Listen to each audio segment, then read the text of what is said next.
J'ai eu la chance d'être au Burkina depuis 2004, pendant la période de guerre en Côte d'Ivoire. En tant que DJ, on a été apporté au Burkina et on a pu former dans ce réseau-là beaucoup de DJ au Burkina Faso. Ouais, il faut dire que les activités que nous menons, comme je suis dans la nuit et dans la musique, ça se passe tellement bien qu'aujourd'hui on peut en témoigner en fonction de mon sourire que j'apporte au niveau de la caméra. Oui, j'ai une famille au Burkina. Le Burkina m'a permis d'avoir une belle femme et 2 enfants. Non, j'ai pas de problème. Depuis 2004 que je suis là, ça me fait aujourd'hui 20 ans au Burkina. Je vis en parfaite harmonie avec mes frères burkinabés. Et ce qui témoigne cela est que nous sommes tous confondus dans la masse. On ne peut pas dire celui-là il est ivoirien ou bien telle personne il est burkinabé.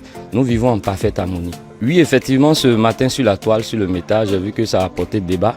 Et ce que je peux dire à cette personne qui est allée sur ce plateau, je suis ivoirien, je suis mieux placé pour dire si je suis maltraité ou pas au Burkina. Mais ce que je peux apporter comme témoignage, je peux dire que le Burkina nous a acceptés. Ivoiriens vivant au Burkina Faso n'a jamais été maltraité, ne sera jamais maltraité. Nous vivons en parfaite harmonie parce que le Burkina et la Côte d'Ivoire, c'est les mêmes frères, c'est la même famille. Il ne faut pas qu'on se laisse déborder par ce qui se passe. Il faut dire la vérité lorsqu'on peut dire la vérité. Au Burkina Faso, tout Ivoirien qui vit au Burkina Faso vit en parfaite harmonie avec le Burkinabé. Je peux demander aux autorités de lancer une campagne de sensibilisation.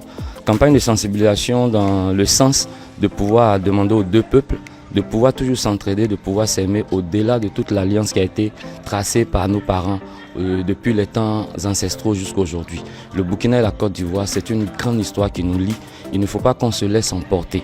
Il faut qu'on reste concentré, comme on le dit dans notre jargon. Il faut qu'on puisse sensibiliser tout le monde. Il faut qu'on puisse vivre dans une cohésion et une parfaite harmonie pour pouvoir aboutir à une paix durable. À mes frères ivoiriens qui vivent au Burkina Faso, de toujours bien se comporter comme ils ont toujours bien su se comporter.